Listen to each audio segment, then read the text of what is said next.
तो ग्रेविटेशन आज ही शुरू आज ही खत्म।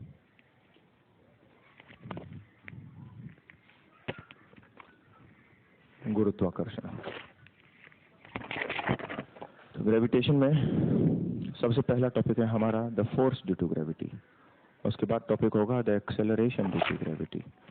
उसके बाद तीसरा होगा द इफेक्ट ऑन ग्रेविटी। उसके बाद अगला होगा नंबर 4 द सैटेलाइट्स। और सैटेलाइट्स के अंदर एक वीओ एक वीई, ये 2 टॉपिक होंगे। और उसके बाद इसमें कुछ खास इंपॉर्टेंट तो नहीं बचा। फिर केपलर के नियम, केपलर के laws, the laws of Kepler. ये कुछ हमें टॉपिक्स करने हैं। सबसे पहला इसमें टॉपिक देखते हैं the force due to gravity. मान लीजिए दुनिया में कोई एक वस्तु है, जैसे पृथ्वी हो सकती है, चांद हो सकता है, ये मार्कर हो सकता है, इंसान का शरीर हो सकता है। दुनिया में कोई भी एक ऑब्जेक्ट हो सकता है। ये कोई दुनिया में कोई दूसरी चीज है, कोई पंखा, कूलर, छत, किसी का घर, कोई आदमी, कोई पेड़, कुछ भी हो सकता है। दुनिया में कोई 2 चीजें हो सकती हैं। मैं एग्जाम्पल के तौर पर एक ले रहा हूँ धरती और एक ले रहा हूँ चांद। पर ये जरूरी नहीं कि आप धरती और चांद ही लें, आप इलेक्ट्रॉन प्रोटॉन भी ले सकते हैं। ठीक है, आप कुछ भी ले सकते हैं। तो उन 2 चीजों का अपना अपना कोई सेंटर होगा। इसका एक सेंटर है, इसका अपना एक सेंटर है। इन दोनों का अपना अपना कोई वजन होगा। इसका वजन है जैसे मान लीजिए कैपिटल एम, इसका वजन है मान लीजिए स्मॉल एम। अब कैपिटल एम या स्मॉल एम किसके लिए इस्तेमाल करें इससे भी कोई फर्क नहीं पड़ता, बस दोनों में अंतर होना चाहिए कि M1 M2 लिख लो तो भी चलेगा। अब इसके सेंटर से इसके सेंटर तक ये जो दूरी है इसे हम रिप्रेजेंट करते हैं R। तो यहाँ पर बहुत सारे स्टूडेंट्स R को रेडियस बोल देते हैं, जबकि वो रेडियस नहीं है। R है डिस्टेंस, वो दूरी है। कहाँ से? फ्रॉम सेंटर टू सेंटर, किसी एक वस्तु के केंद्र से किसी दूसरे वस्तु के केंद्र तक। धरती के सेंटर से चांद के सेंटर तक, किसी गैस सिलेंडर से किसी लड़की के चप्पल के बीच में। दुनिया में कोई भी 2 चीजें हो सकती हैं, उनके सेंटर से दूसरे सेंटर तक के बीच में जो दूरी है वो R है। ठीक है, और यहाँ पर M है किसी एक का वजन, वो M है किसी दूसरे का वजन। अब ऐसे में न्यूटन ने एक फॉर्मूला बनाया था कि ये दोनों वस्तुएं एक दूसरे पर कितना फोर्स लगाती हैं उसका। तो इस धरती पर चांद कितना फोर्स लगाता है, मान लीजिए उस फोर्स की वैल्यू है F1। और चांद पर धरती कितना फोर्स लगाकर उसको अपनी तरफ खींचती है, मान लीजिए उसकी वैल्यू है F2। तो उनका फॉर्मूला इतना ये होगा, F1 = G(m)m/r²। F1 है वो फोर्स जो धरती पर लगाया चांद ने, M है वो वजन जो धरती का है, छोटा m है वो वजन जो यहाँ चांद का है, और बीच में जो दूरी है वो R है, तो नीचे R का स्क्वायर लगेगा। और वहीं F2 यानी चांद पर जो लगने वाला फोर्स है जो धरती ने लगाया उसके ऊपर, वो है G(m)m/r²। तो आप देखेंगे F1 और F2 की वैल्यू में कोई फर्क ही नहीं है, ये तो दोनों सेम है। कैपिटल M से स्मॉल m को गुणा करो या स्मॉल m से कैपिटल M को मल्टीप्लाई करो, बात तो एक ही है। इससे थोड़ी ना फर्क पड़ता है कि M पहले लिखा कि बाद में लिखा, तो अपने आंसर दोनों के सेम है। तो ओवरऑल हम ये बोल सकते हैं कि F1 = F2। ये दोनों एक दूसरे पर बराबर फोर्स लगाते हैं। यहाँ पर पेपर में क्वेश्चन ऐसे बनेगा कि धरती ने चांद पे लगाया, चांद ने धरती पे लगाया, F1 F2। तो बताओ निम्नलिखित में से कौन सा स्टेटमेंट सही है? 4 स्टेटमेंट दे देगा। F1 इज ग्रेटर, F1 बड़ा है, F2 इज ग्रेटर, F2 बड़ा है, F1 F2 are both equal, दोनों बराबर है, बताया नहीं जा सकता, कैन नॉट बी डिटरमाइंड। ऐसे करके कुछ फालतू के अनसेंट ऑप्शन बनाएंगे पेपर वाले। आपको पता होना चाहिए कि फोर्स दोनों में बराबर ही होता है। And this is in accordance with the Newton's 3rd law, action reaction. यह न्यूटन के तीसरे नियम, क्रिया प्रतिक्रिया के अनुसार है। मैंने आप लोगों को बताया था कि फोर्स हमेशा पेयर में होता है, बल हमेशा जोड़े में होते हैं, और दोनों के दोनों फोर्सेस बराबर ही होते हैं। तो यहाँ भी एक ने फोर्स लगाया तो दूसरे ने भी फोर्स लगाया, फोर्स हमेशा बराबर होते हैं। इस बात से फर्क नहीं पड़ता कि कोई एक हल्का है और कोई दूसरा भारी है। ठीक है, कुशवा पूछते हैं सर R² कहाँ से आया? वेल कुशवा, R² के लिए एक प्रॉपर तरीका है जिसे हम बोलते हैं द फील्ड थ्योरी। प्रॉपर अलग फील्ड होता है, एक ब्रांच है मैथमेटिक्स की फील्ड थ्योरी, और उस फील्ड थ्योरी के अनुसार R² का डेरिवेशन निकाला जा सकता है कि R² आया कहाँ से। अगर आप ये जानना चाहते हैं कि न्यूटन ने कैसे निकाला, तो मैं वो आपको अलग से बता सकता हूँ, क्योंकि न्यूटन के ज़माने में फील्ड थ्योरी नहीं होती थी। ये तो आज के दिन मॉडर्न इंटरप्रिटेशन है आर स्क्वायर का। न्यूटन ने कैसे कैलकुलेट किया मैं आपको उसका एक तरीका बता देता हूँ, ठीक है। तो यहाँ तक मुझे नहीं लगता कि कोई बहुत खास बात है, तो मैं जो डाउट है यहाँ अलग से लिख लेता हूँ स्टार कि आर स्क्वायर कहाँ से आया, उसको मैं बाद में एक्सप्लेन कर दूंगा। अभी के लिए अब आप याद रखें कि दोनों फोर्स बराबर होते हैं। अब इनमें सिर्फ और सिर्फ एक चीज़ बची है कि इसमें ये जी क्या चीज़ है, ये जी मुझे समझाना है। तो इस जी को हम बोलते हैं the universal gravitational constant. Hindi में यूनिवर्सल को बोलते हैं सार्वत्रिक। सार्वत्रिक इसका मतलब ये है कि ये पूरे संसार में, सारी दुनिया में सेम है, ये ना कभी कम होता है ना कभी ज़्यादा होता है। ग्रेविटेशनल इसको हम हिंदी में बोलते हैं गुरुत्वाकर्षण। गुरुत्वाकर्षण ही है जो यानी गुरुत्व से संबंधित है। कांस्टेंट हिंदी में हम इसे बोलते हैं नियतांक। यूनिवर्सल ग्रेविटेशनल कांस्टेंट, सार्वत्रिक गुरुत्वाकर्षण नियतांक, यानी ये एक ऐसी संख्या है जो ग्रेविटी से रिलेटेड है और पूरे ब्रह्मांड में सेम होती है, ना कभी कम होती है ना कभी ज़्यादा होती है। इस जी की अपनी एक वैल्यू होती है जो है लगभग 6.67421 ऐसा कुछ करके कुछ वैल्यूज़ हैं। आगे के डेसिमल्स याद रखने की हमें ज़रूरत नहीं है, इतने ही डेसिमल काफ़ी होते हैं। गुणा में 10⁻⁻11। तो हम प्रैक्टिकल पर्पज़ के लिए सिर्फ 3 डेसिमल ही याद रखेंगे। ये नंबर आपसे कभी भी किसी एग्जाम में नॉर्मली पूछे जाने की उम्मीद नहीं है। ज़्यादा चांसेस हैं इसकी यूनिट्स, इसके मात्रक पूछे जाने के। तो यूनिट्स हैं newton metre squared per kilogram squared, newton metre square per KG square. तो कैपिटल जी की वैल्यू आपको याद होनी चाहिए। फोर्स का फॉर्मूला मेरी तरफ से कंप्लीट है और फोर्स दोनों वस्तुओं पर बराबर होता है, ठीक है। तो ये जल्दी से आप नोट करें, आपको मैं 1 मिनट का समय देता हूँ, फिर मेरी तरफ से पहला टॉपिक फिनिश्ड, फिर सेकंड टॉपिक शुरू करते हैं। राकेश बोलते हैं ये एम क्या है। वेल राकेश, एम यहाँ पर ये बड़ा एम इस ऑब्जेक्ट का वजन होगा, किसी वस्तु का द्रव्यमान जिसे हम किलोग्राम में नापेंगे।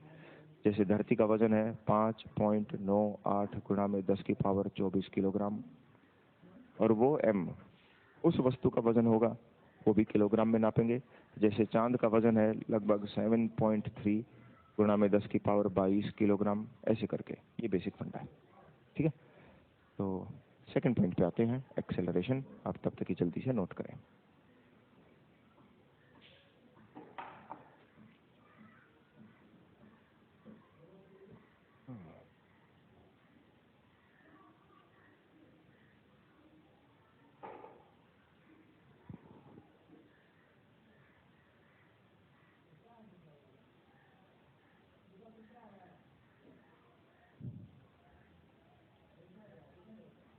आपको एक और बात बता दूं कि ये जो कैपिटल जी है यानी ग्रेविटेशनल कांस्टेंट, इसकी वैल्यू न्यूटन अपने जीते जी कैलकुलेट नहीं कर पाया। न्यूटन को कभी नहीं पता चला कि जी की वैल्यू कितनी है। फॉर्मूला तो बना गया था लेकिन उसको जी की वैल्यू नहीं पता चली थी कभी। न्यूटन के मरने के बाद कैपिटल जी की वैल्यू पहली बार जिस इंसान ने कैलकुलेट की है उस आदमी का नाम था हेनरी कैवेंडिश। Henry Cavendish. तो साइंटिस्ट का नाम भी आपको याद होना चाहिए। किसने सबसे पहले ग्रेविटेशनल कांस्टेंट यानी गुरुत्वाकर्षण नियतांक का मान ज्ञात किया? Henry Cavendish. हेनरी कैवेंडिश ही वो आदमी है जिसने सबसे पहले हाइड्रोजन की खोज की।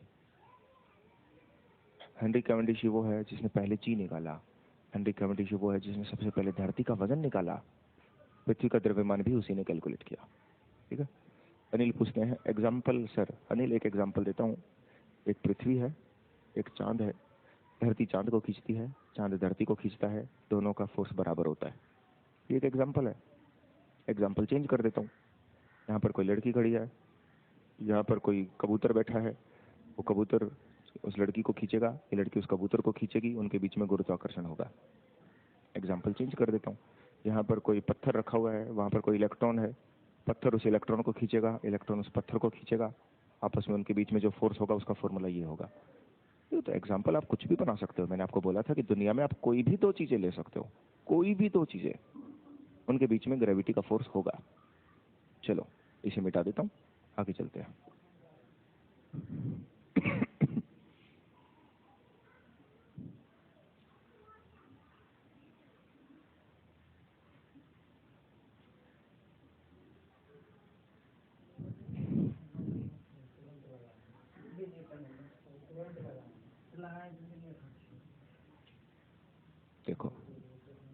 The acceleration due to gravity. तो इसमें अगली अपनी हेडिंग है एक्सेलरेशन ड्यू टू ग्रेविटी। गुरुत्व द्वारा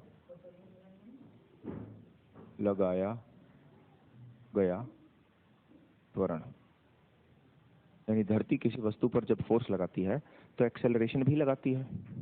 ये F इक्वल टू एम में, ये जब फॉर्मूला हमने न्यूटन के नियमों में पढ़ा था उस समय हमने क्लियर फोर्स और एक्सेलरेशन के बीच में अंतर समझा था।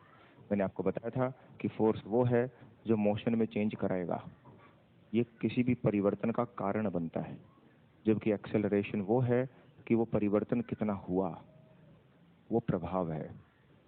कि आप चेंज करना चाहते हैं तो चेंज करने के लिए आपने जितना फोर्स लगाया है वो कारण है कि आपने जान कितनी लगाई परिवर्तन करने के लिए। एक्चुअल में परिवर्तन हुआ कितना, गति में, मोशन में कितना चेंज हुआ, वो पिकअप हुआ या ब्रेक हुआ या चीज घूमी, उसे हम एक्सेलरेशन बोलते हैं। अब यहाँ पर हम फोर्स ड्यू टू ग्रेविटी पढ़ चुके हैं थोड़ी देर पहले, एक्सेलरेशन ड्यू टू ग्रेविटी अब हमें पढ़ना है। तो बीच में वो m तो रहेगा, m उस वस्तु का वजन होगा जिसके ऊपर आप फोर्स लगा रहे हैं। तो जैसे ये थी धरती, ये था चांद। धरती पर लगने वाला फोर्स और धरती पर लगने वाली एक्सेलरेशन, चांद पर लगने वाला फोर्स और चांद पर लगने वाली एक्सेलरेशन। तो फॉर्मूला G(m)m/r², G(m)m/r²। एक्सेलरेशन यानी त्वरण कितना होगा पृथ्वी पर, तो धरती पर होने वाला एक्सेलरेशन होगा धरती पर लगने वाला फोर्स बटे में धरती का वजन। चांद पर लगने वाला एक्सेलरेशन यानी त्वरण होगा चांद पर लगने वाला फोर्स बटे में चांद का वजन, कि उसका द्रव्यमान, चांद का वजन जितना भी है वो वहां रखेंगे, धरती का वजन जितना भी है वो यहाँ रखेंगे। तो यहाँ पर मैं कैपिटल M को कैपिटल M से काट दूंगा, मेरा आंसर आ जाएगा Gm/r²। यहाँ पर मैं स्मॉल m से स्मॉल m को काट दूंगा, मेरा आंसर आ जाएगा Gm/r²। तो फोर्स जब हमने देखा था वो दोनों वस्तुओं पर बराबर है, क्योंकि इस फॉर्मूले में और इस फॉर्मूले में कोई चेंज नहीं है। लेकिन एक्सेलरेशन यानी त्वरण जब मैं देखता हूं तो इन दोनों वस्तुओं पर बराबर नहीं है, क्योंकि यहाँ पर है फॉर्मूले में छोटा m और वहां है फॉर्मूले में बड़ा m, यानी इफेक्ट दोनों पर बराबर नहीं होगा। किसी का पिकअप कम होगा, किसी का पिकअप ज्यादा होगा। धरती चांद के प्रभाव में कम हिलेगी, चांद धरती के प्रभाव में ज्यादा हिलेगा। तो धरती थोड़ा थोड़ा मूव करेगी, चांद गोल गोल से धरती का चक्कर काट जाएगा। तो चांद ही धरती का चक्कर काटेगा, धरती चांद का चक्कर नहीं काटेगी। ऐसा क्यों आपसे पूछे तो आप ये बोलना कि बेशक फोर्स दोनों पर बराबर है, लेकिन फोर्स डिसाइड नहीं करता, एक्सेलरेशन डिसाइड करती है कि फाइनली इफेक्ट कितना हुआ, प्रभाव कितना है। ठीक है, तो जिसका वजन कम होता है उस पर एक्सेलरेशन ज्यादा होती है, चांद ज्यादा हिलेगा। जिसका द्रव्यमान ज्यादा होता है उस पर त्वरण कम होगा, धरती कम हिलेगी। एक बेसिक सा फंडा है, एक्सेलरेशन दोनों का अलग अलग होता है। अब कम किसका ज्यादा किसका, तो चांद का वजन कम, चांद की एक्सेलरेशन ज्यादा। तो मैं इसे कर देता हूँ ग्रेटर देन। चंद्रमा पर होने वाला त्वरण पृथ्वी पर होने वाले त्वरण से अधिक होगा। The acceleration on the moon is greater than the acceleration of earth. तो मैं ऐसे बोल सकता हूँ कि जो हल्की चीजें होती हैं उन पर एक्सेलरेशन ज्यादा आसानी से आ जाता है, उन पर त्वरण अधिक आसानी से किया जा सकता है हल्की चीजों पे। अब चांद की जगह आदमी भी हो सकता था कि छत से एक आदमी कूद गया, तो आदमी का वजन 60-70 किलोग्राम, धरती का वजन करोड़ों करोड़ों किलोग्राम। तो ऐसे में आदमी ही नीचे गिरेगा, धरती ऊपर नहीं उछलेगी। हालांकि खींच रहे हैं दोनों एक दूसरे को, तो धरती ऊपर जितनी भी उछलेगी वो आपको नजर नहीं आएगा, उछलती तो है ही पर वो दिखता नहीं है। तो हम सिर्फ अब इस चीज में इंटरेस्टेड होंगे कि जो वस्तु धरती पर गिर रही है उसका एक्सेलरेशन कितना है। हम अब इसमें इंटरेस्टेड नहीं होंगे कि पृथ्वी कितने एक्सेलरेशन से ऊपर उछल रही होगी, तो हम इसको नजरअंदाज करेंगे।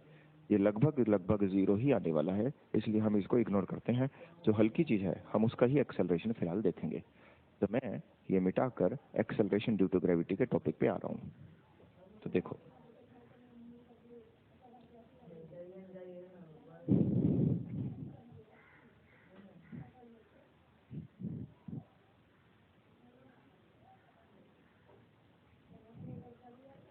ये है धरती, ये धरती के ऊपर एक ऊंची सी बिल्डिंग है और इस ऊंची सी बिल्डिंग से एक आदमी ने जंप लगा दी, कूद गया वो,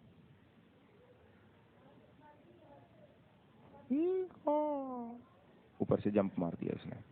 तो जब ये आदमी नीचे की तरफ गिर रहा है, पृथ्वी इसके ऊपर बल कितना लगाती है यानी फोर्स, और धरती इस पर एक्सेलरेशन कितना लगाती है यानी त्वरण। तो फोर्स लगेगा इस पर G(m)(m)/r²।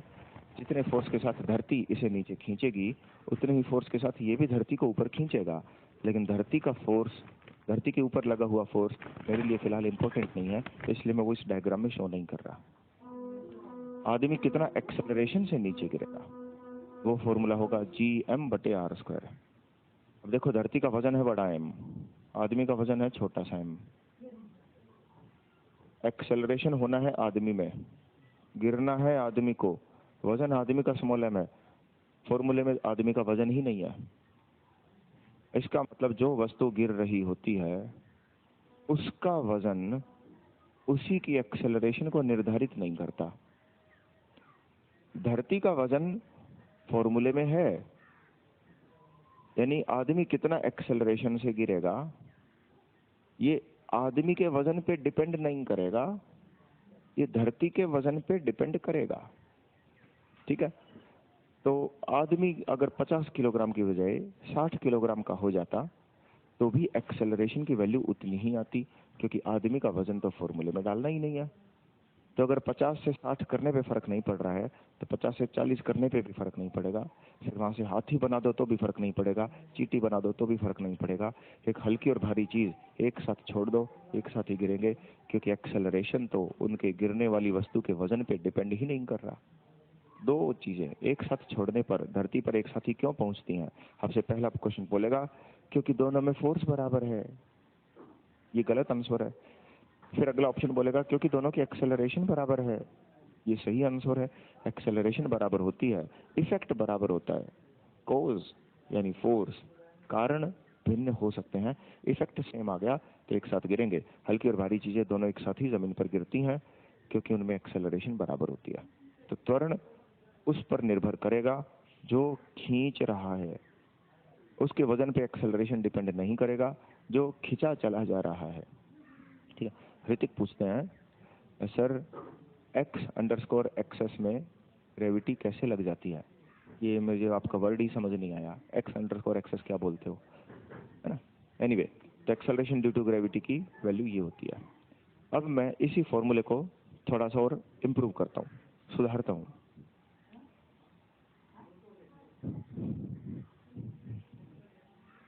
तो एक बार फिर से, ये है धरती, ये है ऊंची सी बिल्डिंग, और यहाँ पर आदमी खड़ा है।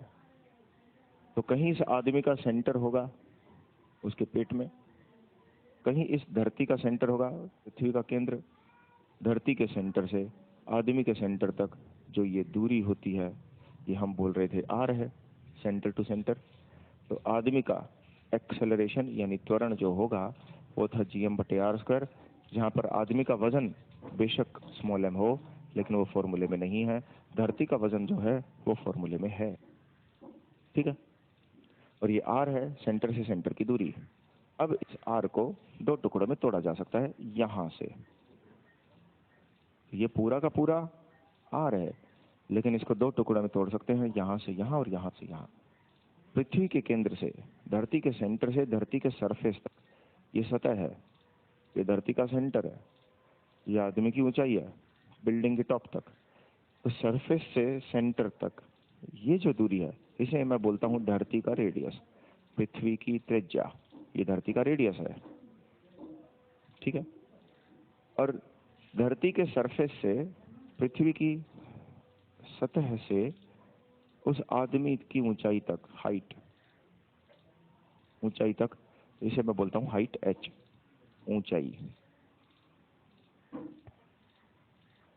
तो मैं ऐसे बोल सकता हूं कि सेंटर से सेंटर जो दूरी है वो है धरती का रेडियस प्लस सतह से ऊंचाई, पृथ्वी की त्रिज्या और सरफेस से उसकी हाइट, इन दोनों को जोड़ दो तो स्मॉल r की जगह पर अब वो वैल्यू लिख रहा हूँ, acceleration is equal to Gm/r plus h का स्क्वायर।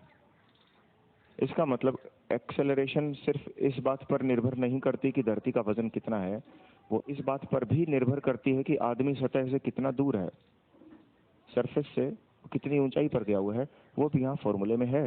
अब हाइट जितनी ज्यादा होती चली जाएगी, हाइट जितनी बढ़ती चली जाएगी, एक्सेलरेशन उतनी घटती चली जाएगी। ठीक है, तो त्वरण उतना कम होता जाएगा, यानी जितना ज्यादा ऊंची बिल्डिंग से कूदेगा, गिरने का एक्सेलरेशन उतना ही उस पर कम होगा। तो मैं एक बार के लिए मान लेता हूं कि अगर h 0 होता तो let h is equal to 0। काश ऊंचाई शून्य होती, यानी ये आदमी ऊंची बिल्डिंग पर नहीं गया, धरती के सरफेस पे ही खड़ा है, मतलब वो वहां है ही नहीं, वो यहाँ पर है सतह पर। तो ऐसे में जो एक्सेलरेशन होगा, जिसे हम अक्सर जी से रिप्रेजेंट करते हैं, अब आगे से अब हम उसको जी लिखना शुरू कर देंगे, वो होता है gm अपॉन r का स्क्वायर, क्योंकि h तो 0 हो गया। और अब इसकी वैल्यू मैं सॉल्व कर सकता हूँ, क्योंकि मैंने g की वैल्यू आपको बताई थी थोड़ी देर पहले, वहां लिखी थी 6.67 गुणा में 10 की पावर -11। m की वैल्यू मैंने आपको बताई थी थोड़ी देर पहले, यहाँ बोर्ड पर ही लिखी थी 5.98 गुणा में 10 की पावर 24 किलोग्राम। r की वैल्यू मैं यहाँ फिर से एक बार लिख देता हूँ आप लोगों के लिए, 6378 किलोमीटर। तो मैं उसको किलोमीटर की बजाय उसे पहले मीटर में कन्वर्ट करूंगा, 1 2 3 इतने मीटर, और वो आप यहाँ पे लगेंगे। फिर उस वैल्यू का जो भी होगा उसका स्क्वायर करना पड़ेगा, उसका वर्ग, क्योंकि r का स्क्वायर है। और ये पूरा सॉल्व करने के बाद you'll come to a conclusion, finally एक आपको आंसर मिलेगा which is approximately 9.8 मीटर पर सेकंड स्क्वायर्ड। लगभग वो 9.8 की वैल्यू आ जाएगी। तो ग्रेविटी की वैल्यू 9.8 होती है, या फिर आप ऐसे बोले एक्सेलरेशन ड्यू टू ग्रेविटी की वैल्यू 9.8 होती है। एक ही बात है, आप उसे कई बार अब शॉर्ट में ग्रेविटी बोलेंगे, इतना लंबा नाम बार बार कोई नहीं बोलता। एक्सेलरेशन ड्यू टू ग्रेविटी, हम उसको सिंपली बोलते हैं ग्रेविटी। तो ग्रेविटी की वैल्यू 9.8, 9.8, सिर्फ और सिर्फ तब जब आप पृथ्वी की सतह पर हैं, जब हाइट 0 हो, केवल तब 9.8 होगा। रियलिटी में आदमी अब ऊपर अगर चला गया, तो मैंने आपको थोड़ी देर पहले बोला था, फिर वो 9.8 नहीं होगा। तो 9.8 is the gravity only on the surface of अर्थ। केवल पृथ्वी की सतह के लिए ही 9.8 मान्य है, वो एक्सेप्टेबल है। Okay, so that's one thing. अब आते हैं थर्ड पार्ट पे, द इफेक्ट्स ऑन ग्रेविटी, गुरुत्वाकर्षण में प्रभाव। तो जैसे मैंने आपको अभी थोड़ी देर पहले बोला कि ऊपर जाने से ग्रेविटी बदल सकती है, तो ऐसे 4-5 तरह के इफेक्ट्स हैं जो हम यहाँ पर लिखेंगे और देखते हैं कैसे कैसे क्वेश्चन किए जा सकते हैं। मुकेश पूछते हैं, यदि वस्तु खड्डे में गिरती है तो, मुकेश खड्डा की आप ऐसे लिखा करो, गड्ढा, इट्स नॉट खड्डा। मेरे भी एक दो कजन है, वो खड्डा बोलते हैं, मैं उनको बार बार टोकता रहता हूँ, ये खड्डा नहीं होता है, वो गड्ढा होता है। बट एनीवे, मैं आपके वापस क्वेश्चन पे आ जाता हूँ। वो बोलते हैं कि अगर वस्तु गड्ढे में गिरती है तो मतलब क्या, फिर आगे क्वेश्चन क्या है आपका? गड्ढे में गिरती है तो फिर व्हाट्स द क्वेश्चन, कि ग्रेविटी पे क्या असर पड़ेगा या उसकी स्पीड क्या होगी, क्वेश्चन क्या है आपका? अंकित पूछते हैं, सर कुछ भी दिखाई नहीं दे रहा है, वीडियो क्वालिटी बहुत खराब है। क्वालिटी खराब है, मैं अभी चेक कर लेता हूँ, अभी चेक करा दूंगा। विजय बोलते हैं, good morning sir. Good morning Prashant, ठीक है। विजय पूछते हैं, सर एमसीक्यू पीडीएफ अपलोड करा दीजिए प्लीज। एमसीक्यू की पीडीएफ मेरे हिसाब से ये अपलोड नहीं करेंगे, उसका एक रीजन है, because it's a proprietary of Rakesh Yadav publication. वो करियर विल का प्रॉपर्टी नहीं है, वो राकेश यादव पब्लिकेशन का प्रॉपर्टी है ना। तो वो these are two different ventures.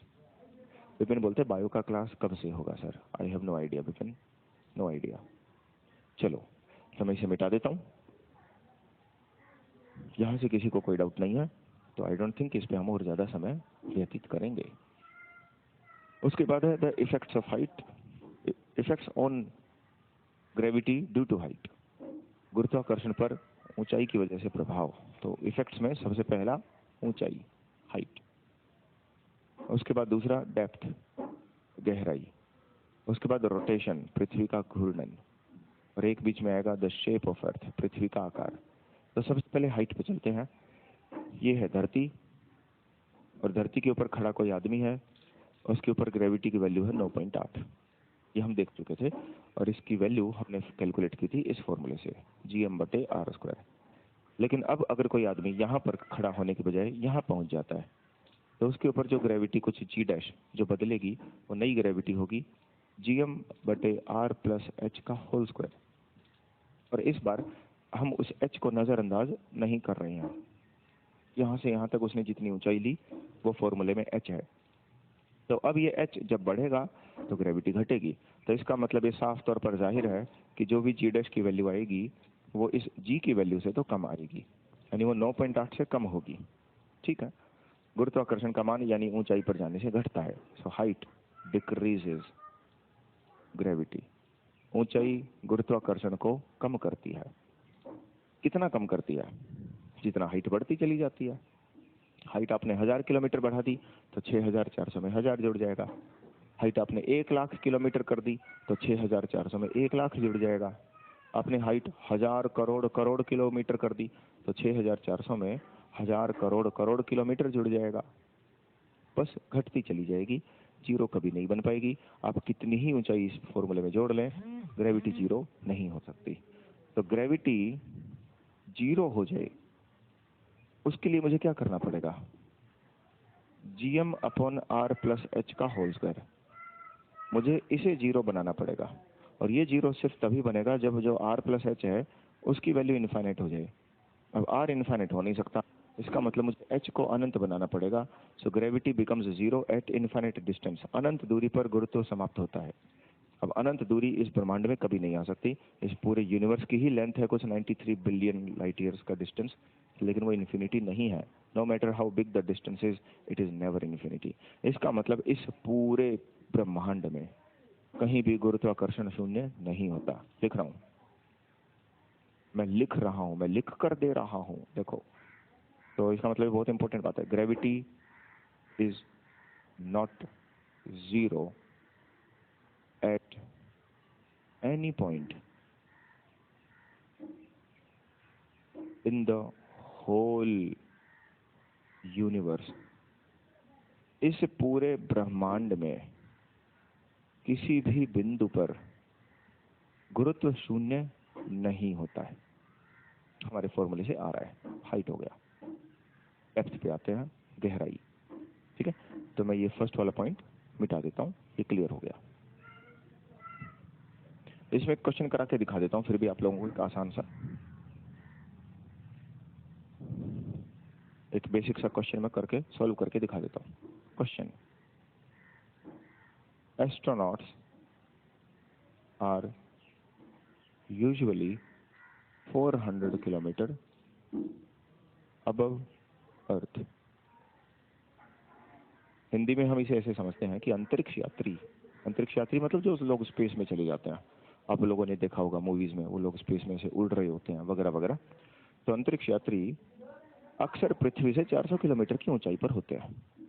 ठीक है, इससे ऊपर कभी कोई नहीं जाता, नॉर्मली यही हाइट होती है, 400, 450, उससे ऊपर नहीं। ठीक है, फाइंड ग्रेविटी ऑन देम। उन पर कितना गुरुत्वाकर्षण है ज्ञात करें। क्वेश्चन मार्क नहीं आएगा, फुल स्टॉप आएगा। Find the gravity on them. Answer देखते हैं। ये है धरती, ये धरती का रेडियस 6400 किलोमीटर आर। यहाँ पर है कोई अंतरिक्ष यात्री, वो वहीं पर धरती का चक्कर काटते रहते हैं इतनी ऊंचाई पर। तो ऊंचाई अप्रोक्सीमेटली H 400 किलोमीटर, ऐसा क्वेश्चन में दिया हुआ है। 6400 किलोमीटर, ये है लगभग 400 किलोमीटर। ऐसे में उस पर लगने वाली जो ग्रेविटी गुरुत्व होगा वो होगा GM बटे R प्लस H का होल स्क्वायर। अपने फॉर्मूले पे आ गया, मैं अब आंसर निकालूंगा। How is the tea it was fine. Okay, GM by R plus H का होल स्क्वायर। अब उसमें H की वैल्यू मुझे डालनी है। अब H चूंकि 400 किलोमीटर है, तो 400 किलोमीटर 6400 का एक फ्रैक्शन होगा। मैं इसे ऐसे भी तो लिख सकता हूँ, this is 6400 divide by 4 kilometre. ये पृथ्वी की त्रिज्या से 4 गुना छोटा है। अरे 4 गुना नहीं, 16 गुना, 16 चौके 64।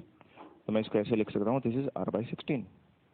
धरती के रेडियस से वो 16 गुना छोटी ऊंचाई है। तो मैं इस फॉर्मूले में H की जगह पर R/16 लिख रहा हूँ। तो GM upon R plus R/16 का होल स्क्वायर। फिर मैं उसको अब आगे सॉल्व करूँगा।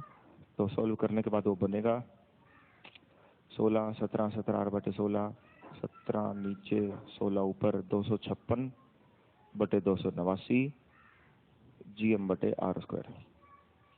तो उस चीज़ को आप नॉर्मल कैलकुलेशन से सॉल्व कर सकते हैं। अब अगर आपकी मैथ कमज़ोर है तो आई कैन डू एनीथिंग, पर एक बेसिक जिसको मैथ आती है वो उसको इसमें कन्वर्ट कर सकता है। 256/289 गुणा में GM/R² is equal to GM/R²।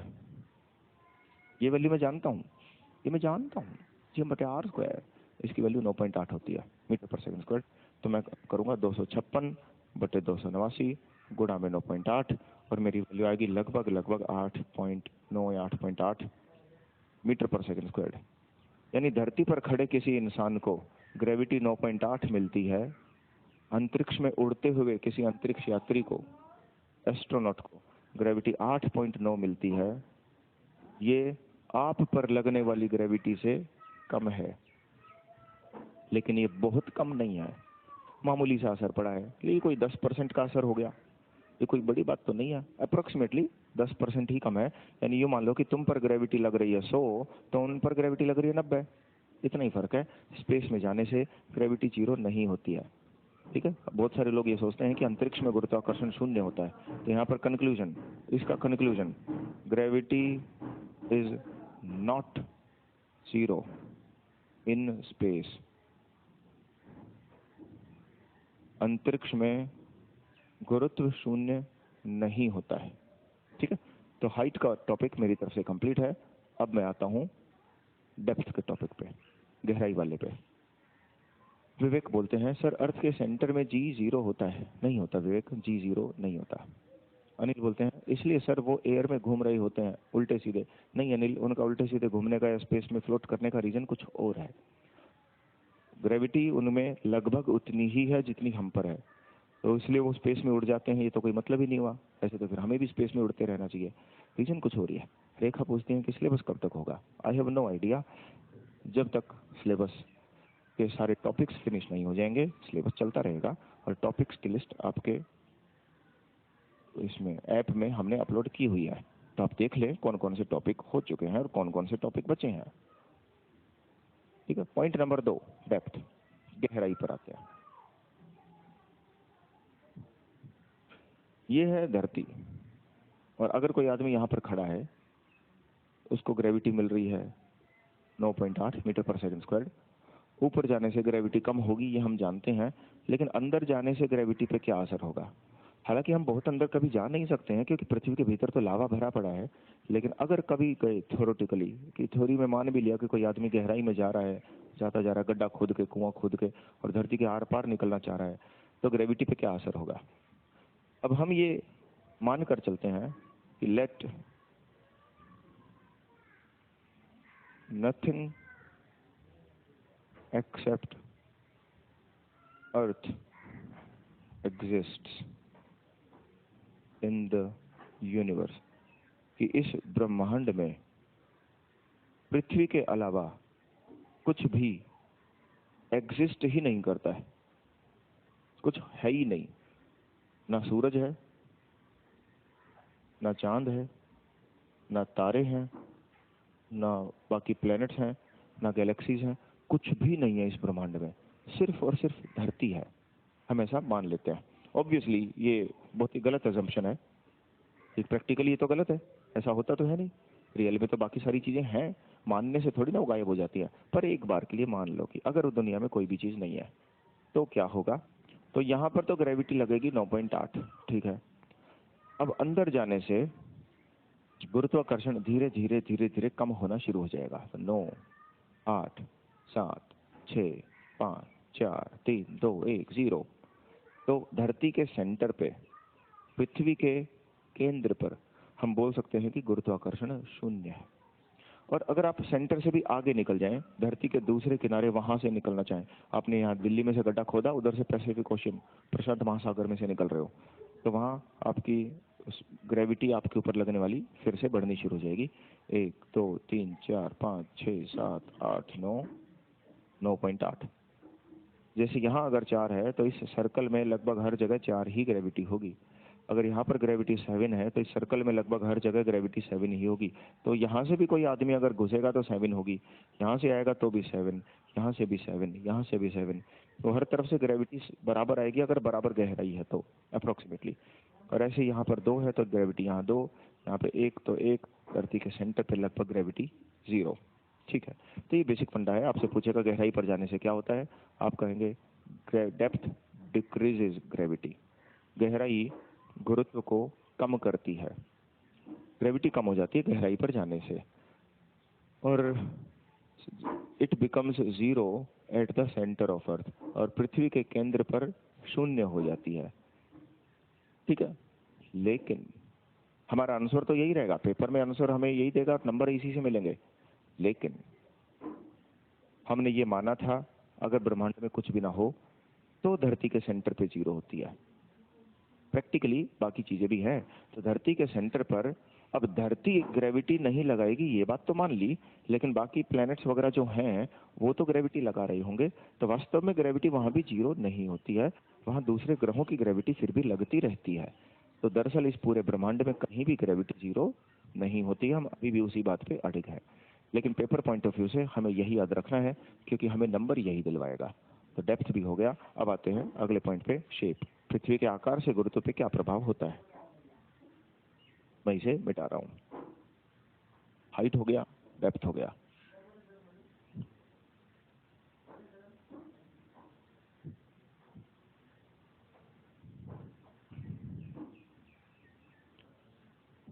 मैं यहाँ पर 2-3 तरह की शेप बना रहा हूँ। काश धरती एकदम गोल होती, परफेक्ट। काश धरती ऐसी टेढ़ी मेढ़ी होती। काश धरती ऐसी होती। ओके, अगर धरती एकदम गोल होती तो धरती के सेंटर से दुनिया के सभी शहरों की दूरी बराबर होती, और सेंटर से अगर दूरी सब जगह बराबर होती तो ये शेप का टॉपिक ही नहीं आता। तो ऐसी धरती लेकिन है नहीं। धरती इतनी गंदी भी नहीं है जैसे मैंने यहाँ बना थी, पर अगर ऐसी होती तो किसी शहर की दूरी सेंटर से कम होती, किसी शहर की दूरी सेंटर से बहुत ज़्यादा होती, दूरी कहीं कम कहीं ज़्यादा। ऐसे में हर शहर की दूरी अलग अलग होने की वजह से हर जगह ग्रेविटी भी अलग अलग होती, क्योंकि फॉर्मूला हमारा ये है गुरुत्वाकर्षण का, Gm/r²। जहाँ पर दूरी होगी कम वहाँ ग्रेविटी होगी ज़्यादा, जहाँ दूरी होगी ज़्यादा वहाँ ग्रेविटी होगी कम। ठीक है, तो हर जगह ग्रेविटी अलग अलग होती। पर खुशकिस्मती से धरती इतनी गंदी शेप की भी नहीं है। धरती कुछ कुछ ऐसी है, यानी धरती के सेंटर से कुछ शहर दूर हैं ये हम मानते हैं, और कुछ शहर सेंटर के करीब हैं ये भी मानते हैं। तो कहीं दूरी ज़्यादा, कहीं दूरी कम, कहीं दूरी नॉर्मल। ओके, तो इस वजह से जहाँ दूरी होती है ज़्यादा वहाँ ग्रेविटी कम। तो ऐसे पॉइंट्स ये हैं इक्वेटर के ऊपर, भूमध्य रेखा पर दूरी ज़्यादा है, आर बड़ा है, गुरुत्वाकर्षण कम होगा। जबकि ये ऐसे पॉइंट्स जिन्हें हम बोलते हैं कि वो पृथ्वी के ध्रुव हैं, पोल्स, उत्तरी ध्रुव और दक्षिणी ध्रुव, नॉर्थ पोल साउथ पोल, वहाँ पर सेंटर से दूरी कम है और वहाँ पर ग्रेविटी ज़्यादा है। तो मैं बोलता हूँ कि ध्रुवों पर गुरुत्व अधिक होगा क्योंकि वहाँ पर रेडियस कम, भूमध्य रेखा पर गुरुत्व कम होगा क्योंकि वहाँ पर रेडियस ज़्यादा। तो ये बेसिक फंडा है। अब तुम यहाँ मान लीजिए इंडिया में हो, अब इंडिया से अगर तुम पोल की तरफ जाओगे तो क्या फ़र्क पड़ेगा, तो तुम कहना ग्रेविटी बढ़ेगी। और वहाँ से अगर तुम इक्वेटर की तरफ जाओगे, भूमध्य रेखा की तरफ, तो क्या फ़र्क पड़ेगा, तो कहना ग्रेविटी घटेगी। ठीक है, तो ये हो गया अपना शेप का असर। अगला पॉइंट है द इफेक्ट ऑफ रोटेशन, घूर्णन का प्रभाव। इसे मैं मिटा देता हूँ।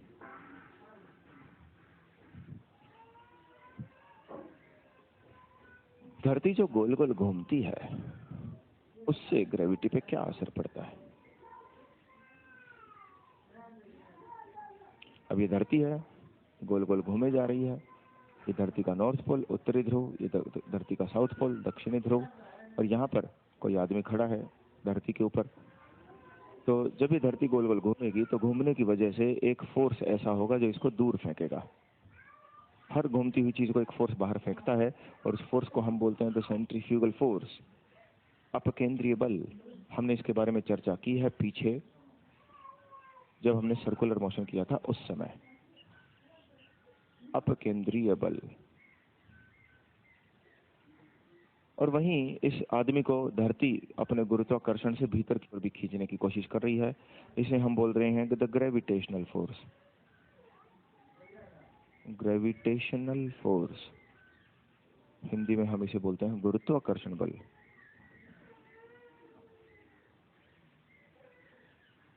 ठीक है, तो सेंट्रीफ्यूगल फोर्स आपको बाहर फेंकेगा, ग्रेविटेशनल फोर्स आपको अंदर खींचेगा। फिलहाल चूंकि मैं फोर्स में इंटरेस्टेड नहीं, एक्सेलरेशन में इंटरेस्टेड हूं। मैंने आपको बोला था कि फोर्स इंपॉर्टेंट नहीं होता, एक्सेलरेशन यानी त्वरण महत्वपूर्ण होता है। इसलिए मैं ग्रेविटी का और सेंट्रीफ्यूगल का दोनों का ही फोर्स इग्नोर करके एक्सेलरेशन यानी त्वरण महत्वपूर्ण मानकर चल रहा हूं। तो सेंट्रीफ्यूगल एक्सेलरेशन कितना होता है उसका मैंने आपको फॉर्मूला बताया था, v²/r। और ग्रेविटेशनल एक्सेलरेशन कितना होता है उसका भी मैंने आपको फॉर्मूला बताया था, gm/r²। ऐसे करके कुछ फॉर्मूला है। अब ऑब्वियसली इनमें से कोई एक कम और एक ज्यादा होता है, दोनों बराबर नहीं होते हैं। अगर दोनों बराबर होते तो ये ऑब्जेक्ट स्ट्रेट लाइन में चलता, सीधी रेखा में। एनीवे, तो इनमें से एक कोई ना कोई फोर्स कम ज्यादा हो जाता है। अब सेंट्रीफ्यूगल फोर्स का वजह से होने वाला जो एक्सेलरेशन है ये बहुत ही कम मिलता है। इक्वेटर के ऊपर भूमध्य रेखा पर ये लगभग 0.03 इतना सही होता है। लेकिन वास्तव में जो गुरुत्वाकर्षण है वो इक्वेटर के ऊपर वो लगभग 9.8 होता है। अब ऐसे में जो आपको नेट ग्रेविटी महसूस होगी, ये 9.8 तो है एक्चुअल ग्रेविटी, वास्तविक गुरुत्व जो आप पर लग रहा है वो यहाँ 9.8 है। सेंट्रीफ्यूगल आपको बाहर फेंक रहा है 0.03 से, पर जो नेट ग्रेविटी महसूस होने वाली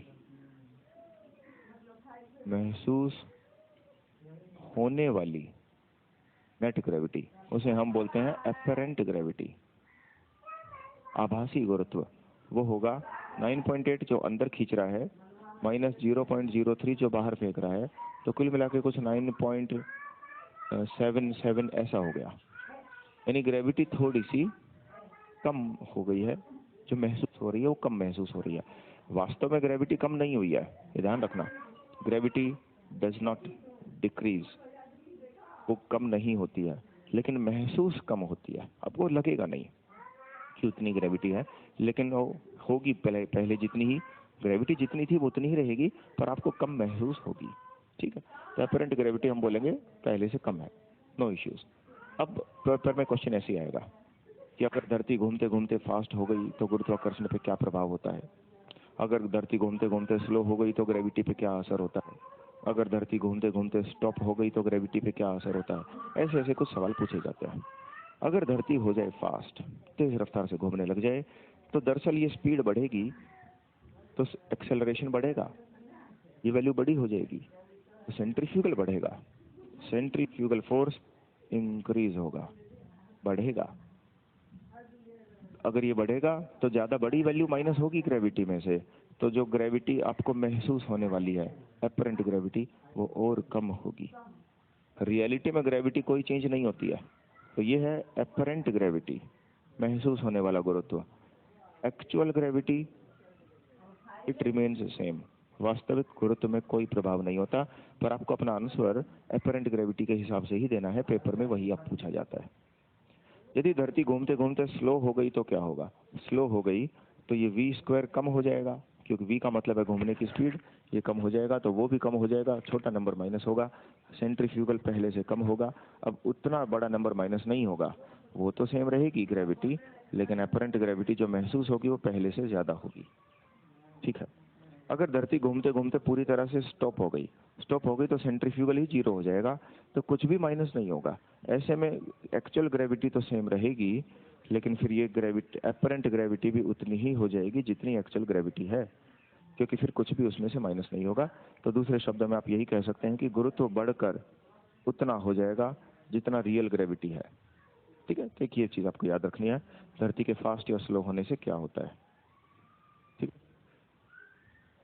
अगली चीज इसमें यह भी पूछ सकता है कि धरती को इतना फास्ट बना दें, फास्टर और फास्ट कर दें कि सेंट्रीफ्यूगल बढ़कर 9.8 हो जाए। एक्चुअल ग्रेविटी तो 9.8 है ही, सेंट्रीफ्यूगल भी बढ़ के 9.8 हो जाए, ताकि जो महसूस होने वाली ग्रेविटी है वो 0 हो जाए। तो भला कितनी स्पीड से धरती को घुमाना चाहिए। तो यहाँ फिर फॉर्मूले में मैं यहाँ 9.8 रखूंगा, तो स्पीड की वैल्यू कैलकुलेट करूंगा। उसके कुछ तरीके होते हैं कैलकुलेट करने के।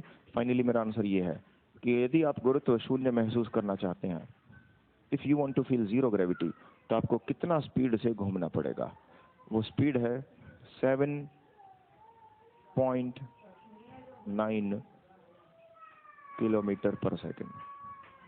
1 सेकंड में 8 किलोमीटर भाग जाओ, तो यहाँ से भागे और 1 सेकंड में 8 किलोमीटर, इतना तेज रफ्तार से अगर तुम भाग गए तो आपको ग्रेविटी जीरो महसूस होगी।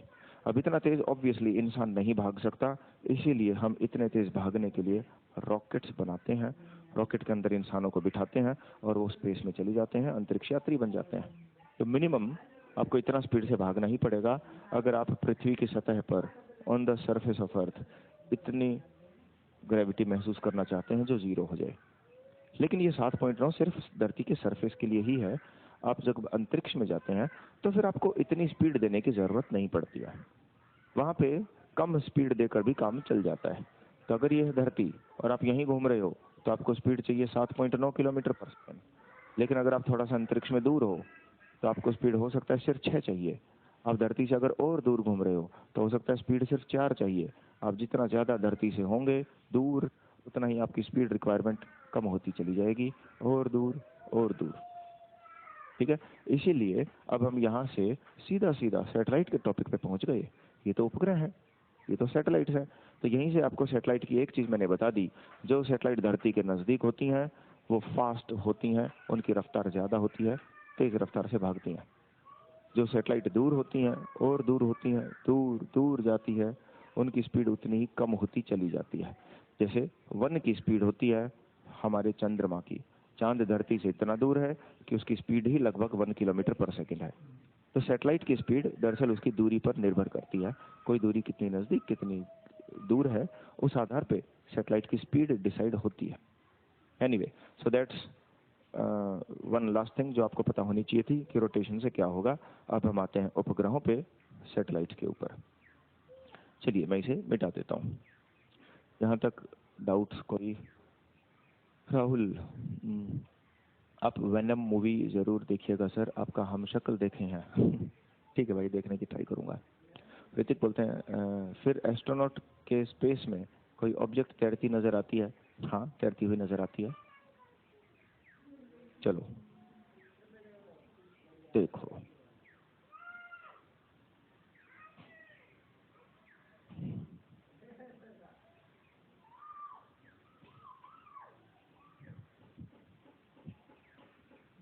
तो अब उपग्रहों के बारे में बात करते हैं।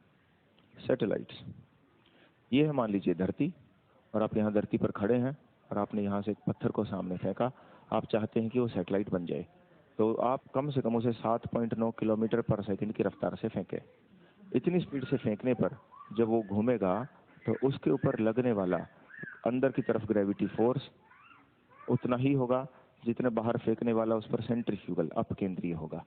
तो भीतर खींचने वाली ग्रेविटी और बाहर फेंकने वाला सेंट्रीफ्यूगल दोनों बराबर हो जाएंगे अगर आप इतनी रफ्तार से उस वस्तु को फेंकते हैं। तो अंदर खींचने वाली ग्रेविटी 9.8 है, लगातार अंदर खींच रही है। बाहर फेंकने वाला सेंट्रीफ्यूगल 9.8 है, लगातार बाहर फेंक रहा है। और ऐसे में वो उतनी ही स्पीड से सर्कल में घूमता चला जाएगा, घूमता चला जाएगा। ऐसी स्पीड को जो किसी भी वस्तु को सर्कल में घुमा सके उसे कहा जाता है ऑर्बिटल स्पीड। हिंदी में हम उसे बोलते हैं कक्षीय चाल। ऑर्बिटल स्पीड वो स्पीड रिक्वायरमेंट है जो किसी वस्तु को गोल गोल घुमा सके। अब अगर आप यहाँ नहीं खड़े होते, आप एक ऊंची बिल्डिंग पर खड़े होते और वहां से तुम इस पत्थर को अगर सामने फेंकते तो ऑर्बिटल स्पीड इतनी नहीं होती जितनी अभी मैंने लिखी। वहां पर इस ऑर्बिटल स्पीड की वैल्यू कुछ और होती, वहां आपको कम स्पीड से फेंकना पड़ता। वहां हो सकता है आप सिर्फ 6 किलोमीटर पर सेकंड की रफ्तार से फेंकें तो भी आपका काम चल जाए। तो ये भी ऑर्बिटल स्पीड है, पर वो उस ऊंचाई की ऑर्बिटल स्पीड है। आप और ऊपर चले जाओ तो ऑर्बिटल स्पीड और अलग होगी। तो कक्षीय चाल हर ऊंचाई के लिए भिन्न भिन्न होती है। तो orbital speed is the speed of a satellite, speed of satellite. उपग्रह की चाल को ही कक्षीय चाल कहते हैं। Its speed of a satellite in circle, जो वृत्त में घूमती है।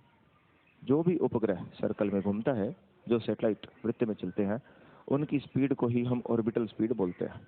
ठीक है, और ऑर्बिटल स्पीड की कोई वैल्यू फिक्स नहीं होती है, वो कम हो सकती है, वो ज़्यादा हो सकती है, अलग अलग ऊंचाई पर अलग अलग होती है।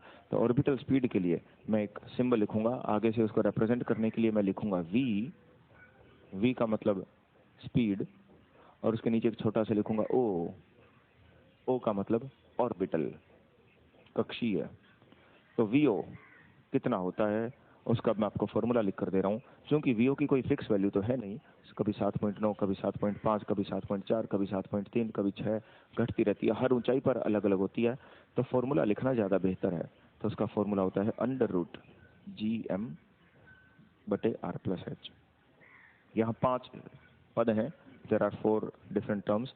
तो उन टर्म्स का मीनिंग समझते हैं। पीओ, द ऑर्बिटल स्पीड, कोई भी सैटेलाइट जब सर्कल में जाती है, वृत्त में घूमती है, तो उसकी चाल कितनी होनी चाहिए। दूसरे पर है जी, द ग्रेविटेशनल कांस्टेंट, गुरुत्वाकर्षण नियतांक। ये फिक्स वैल्यू है, पूरे ब्रह्मांड में, पूरे यूनिवर्स में फिक्स है। इसकी वैल्यू लगभग 6.67 गुणा 10⁻11 Newton metre square per KG square हमने लिखी थी। एम, यहाँ पर धरती का वजन है, पृथ्वी का वजन। अगर आप धरती की सैटेलाइट बना रहे हैं तो यहाँ धरती का वजन आएगा, लेकिन अगर आप मंगल की सैटेलाइट बना रहे हैं तो यहाँ मंगल का वजन आएगा। अगर आप चंद्रयान लॉन्च कर रहे हैं, चांद की सैटेलाइट बना रहे हैं, तो यहाँ पर चांद का वजन आएगा। तो ये वजन दरअसल उस प्लेनेट का होगा आप जिसका चक्कर काट रहे हो।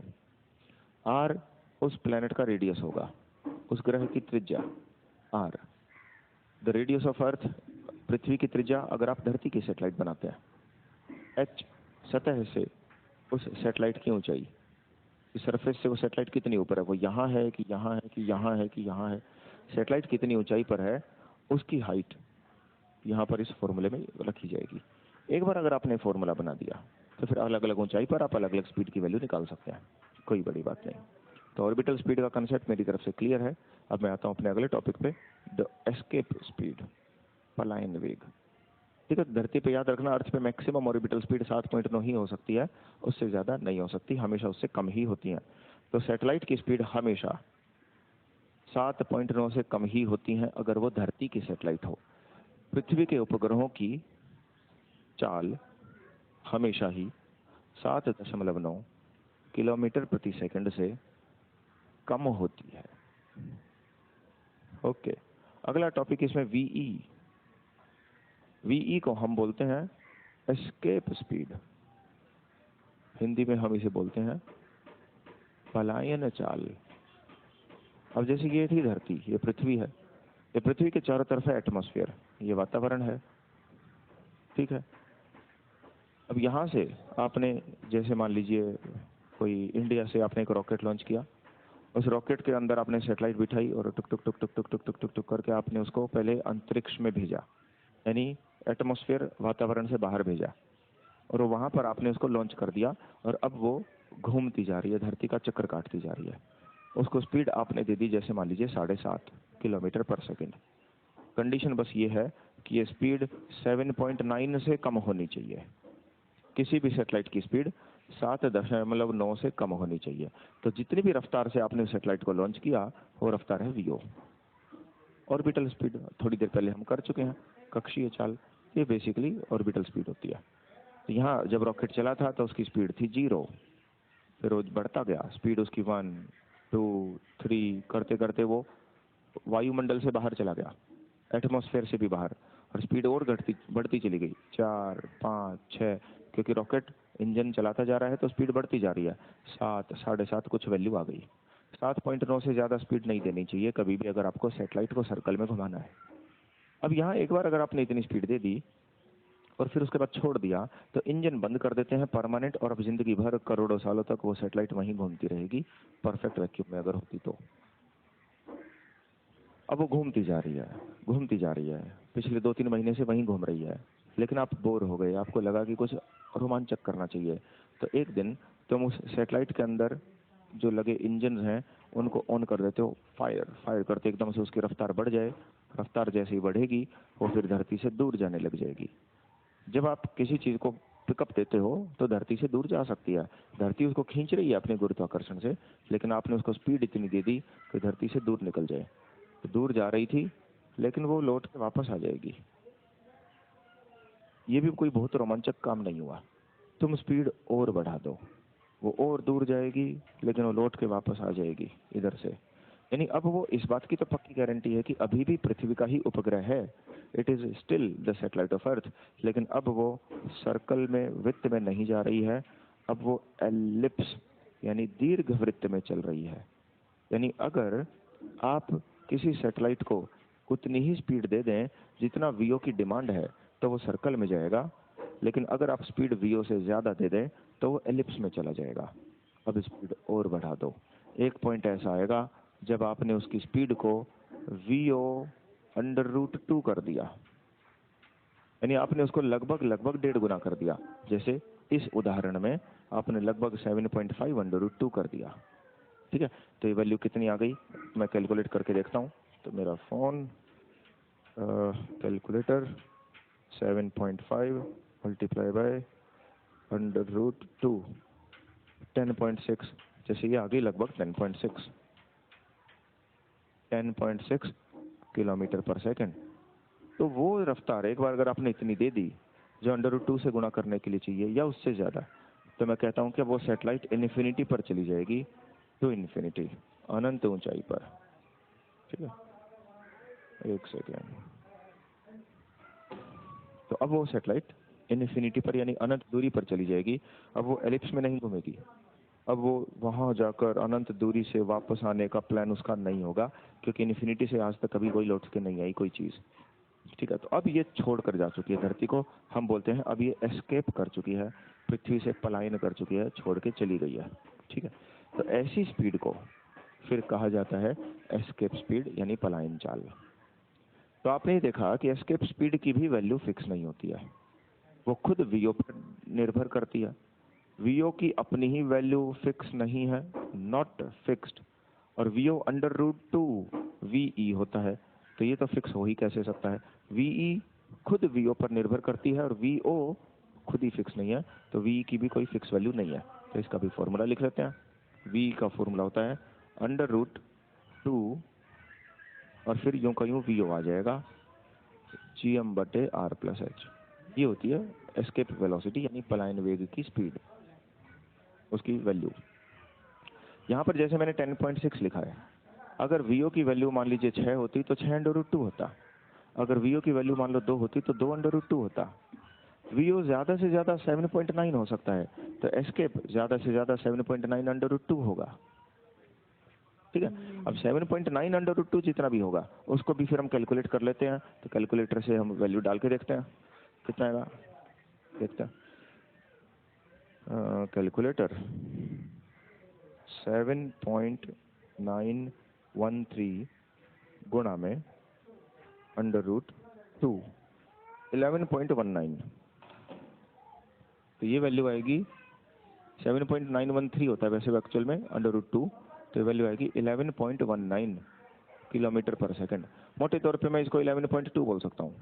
11.2 किलोमीटर पर सेकंड वो रफ्तार है जो किसी सैटेलाइट को अनंत दूरी पर फेंकने के लिए चाहिए from the surface of Earth, पृथ्वी की सतह से, फ्रॉम सरफेस। अब अक्सर जब हम सैटेलाइट को अनंत दूरी पर भेजते हैं तो यहाँ सरफेस से ही फेंक के नहीं मारते हैं, हम पहले उसको स्पेस में आराम से भेजते हैं, वहाँ पहले उसके चक्कर कटाते हैं, उसके बाद फिर हम उसको फेंकते हैं। इसका मतलब ज़्यादातर 11.2 की ज़रूरत नहीं होती है, उससे कम रफ्तार देकर भी काम चल जाता है। ठीक है, जैसे किसी सैटेलाइट की स्पीड 7.9 नहीं होती, ऐसे ही एस्केप वेलोसिटी की रिक्वायरमेंट भी 11.2 देने की अक्सर ज़रूरत नहीं होती, आप उससे कम स्पीड दोगे तो भी काम चल जाएगा। So that's one thing. Escape speed भी कंप्लीट हो गया। आखिरी टॉपिक इसमें अपना बचा है द केपलर्स लॉज, केपलर के नियम। सर बायोलॉजी की क्लास क्यों नहीं ले रहे सर? मुझे पता नहीं।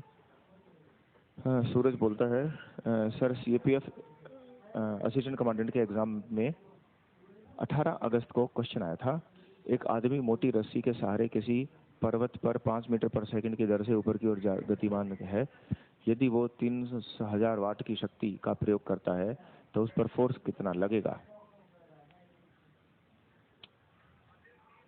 आप लोगों को मैंने ये पढ़ाया था, force into velocity is equal to power, ये फॉर्मूला बताया था मैंने। कोई बात नहीं, पावर इसमें 3000 दे रखी है, फोर्स इसने पूछा हुआ है, स्पीड इसने 5 मीटर पर सेकंड दे रखी है, निकाल लो एफ की वैल्यू, 5 से भाग देना और आंसर आ गया था। ये तो आसान था। विवेक पूछते हैं सर स्पेस में अर्थ का चक्कर लगा रहे रॉकेट से कोई वस्तु गिराने पर वह उसके साथ क्यों घूमता है, उसे जी के कारण अर्थ की ओर गिरना चाहिए। वेल विवेक, आपने अगर किसी चलती हुई बस में से कोई पत्थर छोड़ा हो तो वो नीचे की तरफ तो गिरेगा, धरती की तरफ, लेकिन वो बस के साथ साथ आगे भी तो बढ़ेगा। अब सैटेलाइट खुद ही धरती पर गिर रही है, satellites are always falling on the Earth. तो लिख रहा हूं मैं इसको, satellites always keep falling on Earth. उपग्रह सदा ही पृथ्वी की ओर गिरते रहते हैं, हमेशा धरती पर गिरते रहते हैं। अब गिरती हुई सैटेलाइट में से आपने एक पत्थर गिरा दिया, अब एक स्टोन उसमें से गिरा दिया, तो गिरती हुई वस्तु में से आपने एक चीज गिराई है, तो वो उस वस्तु से आगे तो नहीं निकल सकती। तो ये जैसे मार्कर है, ये मार्कर नीचे गिर रहा हो और गिरते गिरते गिरते इस मार्कर से ढक्कन टूट के अलग हो जाए और वो गिर रहा हो।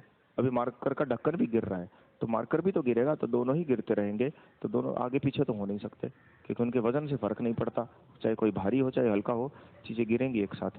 तो सैटेलाइट खुद ही गिर रही है, उसमें से तुम पत्थर गिरा रहे हो, तो सैटेलाइट से आगे कैसे जा सकता है? ठीक है। रंजन बोलते हैं sir good morning, LEO satellite circulate under the height of atmosphere, why does it not catch fire? Ranjan, वो एटमॉस्फेयर की हाइट में नीचे नहीं होते हैं, they are usually above the Karman line. एक कार्मन लाइन नाम की ऊंचाई होती है, कार्मन लाइन, जो करीबन 100 किलोमीटर मानी जाती है। 100 किलोमीटर से 200 किलोमीटर के बीच में एटमॉस्फेयर का फ्रिक्शन इतना कम है कि वहां पर सैटेलाइट 2-3 महीने आराम से रुकेगी, उसे हम बोलते हैं सब ऑर्बिटल एल्टीट्यूड। 200 किलोमीटर के बाद 400 किलोमीटर तक का हाइट जो है, इट्स कंसिडर्ड यूजुअली सेफ, कि वहाँ सैटेलाइट खराब नहीं होती है। तो वहाँ पे एटमॉस्फेयर है इतना ना के बराबर नेग्लिजिबल कि वो सैटेलाइट को इतना फ्रिक्शन नहीं दे सकता कि सैटेलाइट फूक के खत्म हो जाए। हाँ, एक बात पक्की है कि वहाँ भी कुछ हवा का घर्षण लेकिन रहता ही है, तो वो सैटेलाइट की स्पीड को वक्त के साथ धीरे धीरे कम करता है, और उसके हिसाब से सैटेलाइट कभी कभी धरती के नजदीक आ जाती हैं, और उस सिचुएशन को हम बोलते हैं ऑर्बिटल डिके। तो ऑर्बिटल डिके का प्रोसेस लगभग बहुत सारी लियो सैटेलाइट्स में होता है। तो अब केपलर के नियमों पर आते हैं, the laws of Kepler. Kepler का 3 नियम है, 1 2 3। पहला नियम, planets go in elliptical orbit. ग्रह दीर्घ वृत्ताकार कक्षा में चलते हैं। तो एलिप्स कुछ कुछ ऐसा शेप होता है, एक जैसे एक सर्कल होता है और सर्कल का एक सेंटर, ऐसे ही एक एलिप्स होता है, और एलिप्स के 2 पॉइंट होते हैं। सर्कल के अंदर जो इंपॉर्टेंट पॉइंट है हम उसको सेंटर बोलते हैं, उसका केंद्र। एलिप्स के अंदर ये जो 2 महत्वपूर्ण बिंदु हैं इन्हें हम बोलते हैं फोकस। फोकस, तो एक फोकस 1, फोकस 2, ऐसे करके रहता है। तो planet go in elliptical orbit, ग्रह दीर्घ वृत्ताकार कक्षा में चलते हैं। इसी में sun is at one of the foci, सूर्य उन 2 फोकस में से किसी एक फोकस के ऊपर होता है। तो यहां पर है ये सूरज, ठीक है।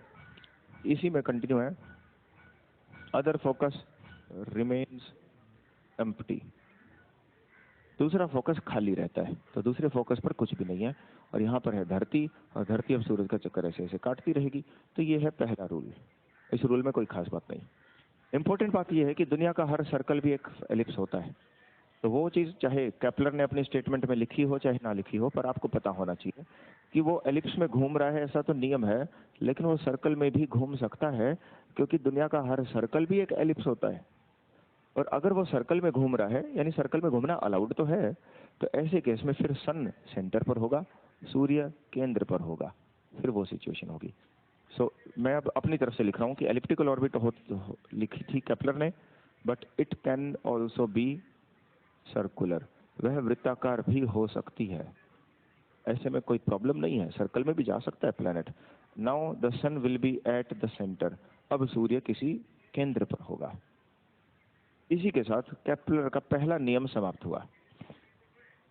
दूसरा नियम देखते हैं, रूल नंबर 2 बोलता है कि जब प्लैनेट नजदीक होते हैं तो तेज भागते हैं, जब दूर होते हैं तो धीरे धीरे चलते हैं। इसे हम बोलते हैं the law of areal speed, क्षेत्रीय चाल का नियम। एरियल वेलोसिटी भी बोल देते हैं कभी कभी, क्षेत्रीय वेग। एरियल स्पीड का रूल ये है कि मान लीजिए ये कोई ग्रह है, कोई प्लेनेट, ये है यहाँ पर जैसे सूरज, और कोई एग्जांपल ले लेता हूँ उदाहरण के तौर पे जुपिटर। तो बृहस्पति ग्रह सूर्य से यहाँ है। अब जुपिटर सूरज का चक्कर काटता है 12 सालों में। एक साल में मान लीजिए जुपिटर यहाँ पे आ गया, 2 साल में यहाँ पे आ गया, 3 साल, 4 साल, 5 साल, 6 साल, 7, 8, 9, 10, 11, 12। इन 12 सालों में जुपिटर ऐसे ऐसे सूरज का चक्कर काटता है। तो आप देखोगे कि जब वो दूर है तो एक साल में सिर्फ इतना सा ही जाता है, बस बड़ा धीरे धीरे चलता है। नजदीक होता है तो एक साल में इतना भाग जाता है, बड़ा तेज तेज चलता है।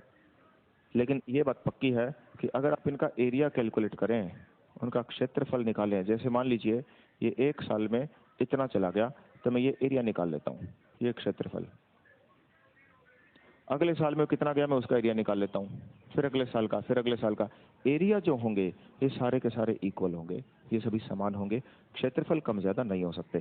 तो हम बोलते हैं कि एरियल वेलोसिटी सेम रहती है। तो इसका स्टेटमेंट बन गया कि planets cover equal area in equal time. ग्रह समान समय में समान क्षेत्रफल तय करते हैं। तो जब उसकी दूरी ज्यादा थी तो डिस्टेंस कम चल के गया, और जब डिस्टेंस ज्यादा चल के गया तो उसकी दूरी कम थी। कुल मिला के जो एरिया है वो सारे के सारे बराबर होंगे। ये है रूल नंबर 2। अब आता हूँ केपलर के रूल नंबर 3 पे, और तीसरा ही सबसे ज्यादा महत्वपूर्ण भी है। पहले 2 तो अगर आप भुला भी दोगे तो भी काम चलेगा। थर्ड रूल पे आता हूँ मैं। देखो केपलर का रूल नंबर 3 ये बोलता है कि जब कोई प्लैनेट एलिप्स में चलता है, ये दीर्घ वृत्ताकार कक्षा में, तो अरे क्या बोल दिया मैंने, थर्ड वाला एलिप्स से तो रिलेटेड है ही नहीं। थर्ड वाला रूल दरअसल 2 अलग अलग प्लैनेट्स को आपस में कंपेयर करता है। तो कोई एक प्लैनेट है सूरज का चक्कर यहाँ पर काट रहा है, उदाहरण के तौर पे मर्क्यूरी। कोई दूसरा प्लैनेट है जो सूरज का चक्कर यहाँ पे काट रहा है, एग्जाम्पल के तौर पे जैसे वीनस। तो बहुत सारे प्लैनेट्स हैं जो चक्कर काटते हैं। तो इस प्लैनेट की सूरज से कुछ दूरी होगी, मान लीजिए R1। इसकी कुछ दूरी होगी, मान लीजिए R2। ये कुछ टाइम लगाएगा सूरज का चक्कर काटने में, T1। ये भी कुछ टाइम लगाएगा, T2। तो ऐसे में रूल ये है R1 बटे T1, R2 बटे T2, R3 बटे T3, कोई तीसरा भी ग्रह हो सकता है, R4 बटे T4, कोई चौथा प्लेनेट हो सकता है। ऐसे बहुत सारे प्लेनेट्स हो सकते हैं। ये सारे इक्वल तो नहीं थे। केपलर ने देखा क्या ये इक्वल है, मैच नहीं हो रहा था। लेकिन ये बात पक्की थी कि जिसका दूरी ज्यादा थी वो टाइम भी ज्यादा लगाता है, जिसकी दूरी कम होती है वो टाइम भी कम लगाता है। तो कुछ तो नियम होना चाहिए। नियम ये है, दूरियों का क्यूब कर दो, जो भी डिस्टेंसेज हैं उनकी पावर 3, और जो टाइम है उनका स्क्वायर कर दो, समय का वर्ग, स्क्वायर्स ऑफ द टाइम।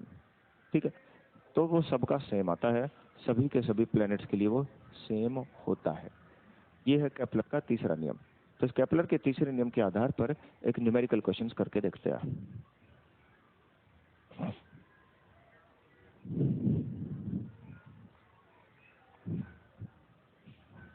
एक बड़ा ही पॉपुलर न्यूमेरिकल क्वेश्चन है, अक्सर पेपर में 1-2 बार ये रिपीट हो चुका है, फिर भी रिपीट हो सकता है। तो क्वेश्चन ये है, बोलता है कि एक प्लेनेट है जो अंदर घूम रहा है, उसकी दूरी है R। तो ठीक है, मेरे हिसाब से R1 की वैल्यू उसने दे दी। फिर बोलता है वो समय लगाता है चक्कर काटने में T, चलो मेरे को उसने T1 दे दिया। फिर बोलता है कोई दूसरा प्लेनेट है जिसकी दूरी है 4R, चलो उसने क्वेश्चन में फिर R2 दे दिया। और फिर पूछता है बताइए कितने समय में चक्कर काटेगा, यानी T2 पूछ लिया। ठीक है, तो 3 चीजें दे दी, चौथी चीज पूछ ली, R1, T1, R2 ये दे दिया है क्वेश्चन में, T2 पूछ लिया है। तो मैं आंसर कैसे निकालूं, कोई बड़ी बात नहीं, R1 का क्यूब बटे T1 का square is equal to R2 का क्यूब बटे T2 का स्क्वायर, फॉर्मूला तो यही है।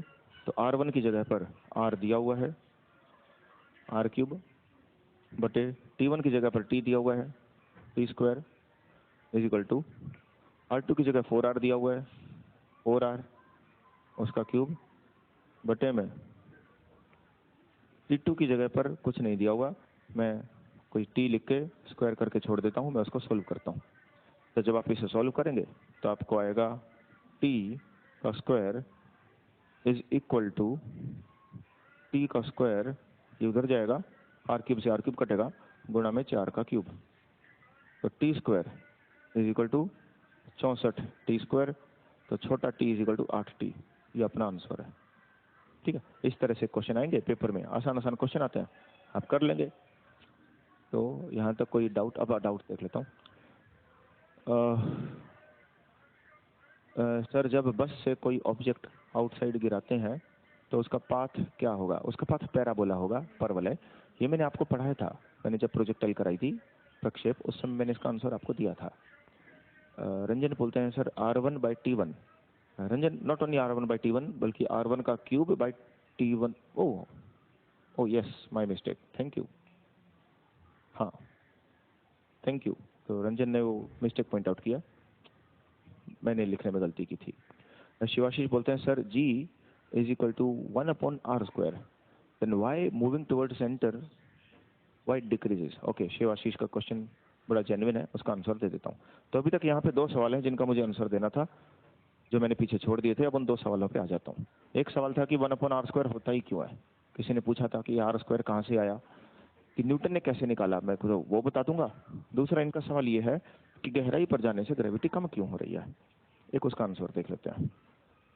तो देखो, पहला सवाल R² क्यों, दूसरा सवाल डेप्थ में जाने से, गहराई पे जाने से ग्रेविटी कम क्यों। तो पहले R² का जवाब न्यूटन ने कैसे निकाला वो देखो। ये है पृथ्वी और ये है कोई एप्पल, ठीक है, और एप्पल धरती की तरफ गिरता है तो उस पर कितना एक्सेलरेशन आता है ये न्यूटन ने कैलकुलेट कर लिया। और वो वैल्यू जैसे हम जानते हैं लगभग 9.8 मीटर पर सेकंड स्क्वायर्ड है। ये वैल्यू आप बिना ग्रेविटी के नियम समझे भी कैलकुलेट कर सकते हो। ये वैल्यू गैलीलियो भी निकाल चुका था, उसको फीट पर सेकंड में निकालते थे उस टाइम पे कुछ हिसाब से, लेकिन वो वैल्यू कैलकुलेट की जा सकती है। तो एक्सेलरेशन यानी त्वरण किसी गिरती हुई वस्तु का ऐसे निकाला जा सकता है कि हर सेकंड उसकी स्पीड में कितनी बढ़त है, 1 सेकंड में उसका स्पीड में चेंज कितना हुआ। तो ये है पृथ्वी, ये है एप्पल, और एप्पल की धरती से जो दूरी है वो है लगभग 6400 किलोमीटर, यानी धरती का रेडियस, और वो धरती पे गिरता है। फिर न्यूटन ने देखा कि अगर ये है पृथ्वी और ये है चंद्रमा, ये चांद है, और चांद फिर धरती पर गिर रहा है, आगे उधर जा रहा है रफ्तार से, लेकिन आगे चल के धरती पे गिरेगा। अब धरती फ्लैट नहीं है, वरना वो चांद धरती पे टकरा भी जाता, तो इसलिए वो चांद फिर धरती पर घूमता ही रहता है, गिरता ही जाएगा, धरती पर कभी पहुंच नहीं पाएगा। So moon is falling on the Earth. Newton का कहना था moon is falling on the Earth, चंद्रमा पृथ्वी पर गिर रहा है लेकिन पहुंच नहीं रहा है, ठीक है। तो चांद ऐसे गया और आगे चल के कर्व करके वापस कभी ना कभी आएगा और ऐसे ही घूमता जाएगा। तो ऐसे में चांद की एक्सेलरेशन यानी उसका त्वरण कितना है, तो चांद की एक्सेलरेशन कैलकुलेट करने के लिए आप ये बेसिक सा फॉर्मूला लगा सकते हैं, v²/r। ये फॉर्मूला मैंने आपको सिखाया था सर्कुलर मोशन में, वृत्ताकार गति में। तो v यानी चांद की स्पीड हमें पता है, चांद की दूरी हमें पता है, तो कैलकुलेट करके आप बड़ी आसानी से निकाल सकते हैं कि चांद की एक्सेलरेशन कितनी। और न्यूटन ने पाया कि वो इस एप्पल पर जितनी भी एक्सेलरेशन लगती है, जैसे 9.8, चांद पर लगने वाली एक्सेलरेशन उससे लगभग 3600 गुना कम है, 3600 गुना कम। ये 6 गुना कम नहीं है, ये उसको कंफ्यूज नहीं करना कि चांद की ग्रेविटी धरती से 6 गुना कम है, वो अलग चीज है।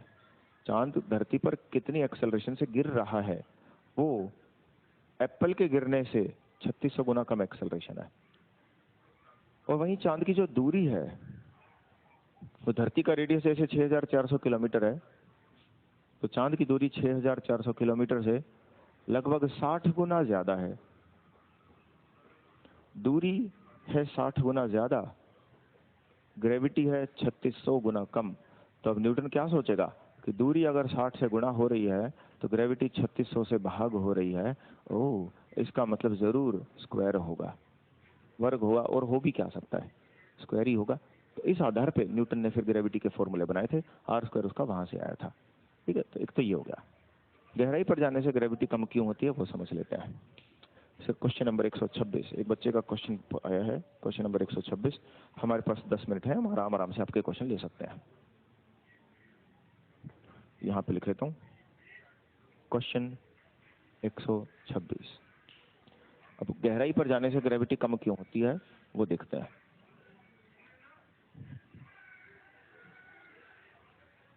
देखिए, ये है धरती। अब यहाँ पर एक आदमी खड़ा होता है, तो उसके ऊपर धरती के सेंटर से दूरी होती है इतनी बड़ी, और धरती का वजन होता है इतना सारा जो उसके ऊपर ग्रेविटी लगा सकता है।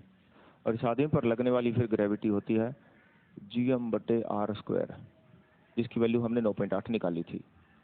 लेकिन जब कोई आदमी धरती के अंदर चला जाता है, पृथ्वी के भीतर मान लीजिए यहाँ घुस गया, और ये है धरती का सेंटर, तो अब जो दूरी है उस आदमी के सेंटर से वो बदल चुकी है, वो कुछ छोटा आर हो चुका है। तो अब उसके ऊपर सिर्फ इतनी सी ही धरती ग्रेविटी लगा सकती है। यानी अब इस आदमी पर ग्रेविटी लगाने वाली जो धरती है उसका वजन भी कम हो चुका है, उसका सिर्फ रेडियस ही कम नहीं हुआ होगा, उस धरती का वजन भी कम हो चुका होगा। और इस सर्कल से बाहर जो पृथ्वी है, जो बाहर छोड़ आया है, जो सफेद रंग में मैंने छोड़ी है यहाँ पर, वो इस पर ग्रेविटी नहीं लगा सकती। इस व्यक्ति पर गुरुत्वाकर्षण उस पृथ्वी की वजह से नहीं लगेगा जो बाहर छोड़ कर आ गया। ऐसा क्यों? उसके लिए एक पूरी डेरिवेशन होती है जिसे हम बोलते हैं शेल थ्योरम। आप चाहें तो इंटरनेट पर शेल थ्योरम आराम से सर्च करके उसका डेरिवेशन भी देख सकते हैं कि वो ग्रेविटी क्यों नहीं लगाता। लेकिन ये बेसिक रूल है कि बाहर वाली धरती ग्रेविटी नहीं लगाएगी। तो क्यों ना मैं बाहर वाली पृथ्वी को उड़ा ही दूं, उसे डिलीट कर दूं। ठीक है, तो अब इस आदमी पर लगने वाला जो गुरुत्वाकर्षण होगा वो जी नहीं, वो जी डैश है, वो होगा gm/r²। अब आप लोग ये तो देख ही रहे हैं कि रेडियस यानी त्रिज्या कम हो चुकी है, उससे ग्रेविटी बढ़ जानी चाहिए। लेकिन आप ये भी तो देख रहे हैं कि वजन भी तो बदल गया। अब धरती का उतना ही वजन नहीं रहा जितना पहले था, ये प्लेनेट पहले से हल्का हो चुका है। तो वजन चूंकि कम हो गया है, उसकी वजह से भी ग्रेविटी घटेगी। रेडियस कम हो गया है तो ग्रेविटी बढ़ेगी। अब ऑब्वियसली आपको लग ये रहा होगा कि रेडियस का स्क्वायर है, लेकिन आप ये भूल जाते हैं कि जो मास है, द्रव्यमान, वो खुद आयतन पर निर्भर करेगा, वॉल्यूम पर। तो 4/3πr³ वो रेडियस के क्यूब पे जाएगा। यानी अगर आपने धरती का रेडियस अगर सिर्फ 4 गुना भी गिरा दिया, तो जो धरती का वजन है वो 64 गुना कम हो जाएगा। तो वजन क्यूब में जाता है, तो दरअसल वजन की ही चलेगी, ना कि रेडियस की।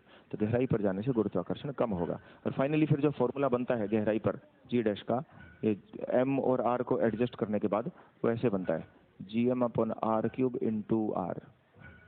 यानी सेंटर से दूरी जितनी ज्यादा ग्रेविटी उतनी ज्यादा, सेंटर से दूरी कम तो ग्रेविटी कम। ठीक है, ओके। अब क्वेश्चन नंबर 126 देख लेता हूँ।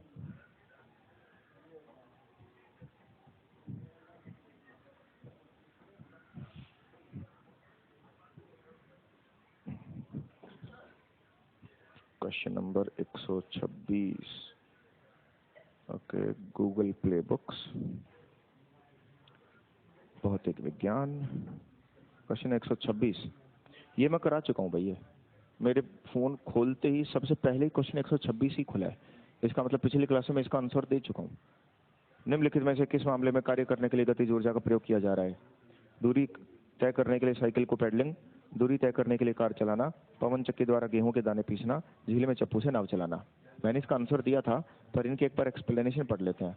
अगर आपको कभी कोई क्वेश्चन अटकता है ना, तो आप मुझे ये बताया करो कि एक्सप्लेनेशन में क्या इश्यू आ रहा है, क्या क्वेश्चन ही समझ नहीं आ रहा है, कि दिक्कत क्या है। क्योंकि इसका एक्सप्लेनेशन यूजुअली सही होता है, तो फिर मैं भी अक्सर वही स्टेटमेंट बोलता हूँ। तो मैं समझाऊंगा क्या उससे अलग, अगर जो एक्सप्लेनेशन ही सही है तो बोल पढ़ते हैं। गतिज ऊर्जा का उपयोग उस समय होता है जब कोई गतिमान वस्तु किसी दूसरी वस्तु को धक्का लगाकर चलाने का प्रयास करे। ठीक है, साइकिल चलाने के लिए मांसपेशीय ऊर्जा का प्रयोग होता है, कार चलाने के लिए रासायनिक ऊर्जा का प्रयोग होता है, पवन चक्की में बहती वायु का उपयोग होता है, नाव के चप्पू चलाने में मांसपेशीय ऊर्जा का उपयोग होता है। बिल्कुल परफेक्ट एक्सप्लेनेशन तो दे रखी है। इसमें आपका सवाल क्या है संजीत? वो सवाल पूछो कि आप इसमें क्या जानना चाहते हैं, ताकि मैं एग्जैक्टली स्पेसिफिक आपके क्वेश्चन का आंसर दूं। मैं भी यही बातें रिपीट करता तो what's the issue with the answer, वो मुझे बता दो। और कोई डाउट यहाँ तक? Shivashish, Newton cannon.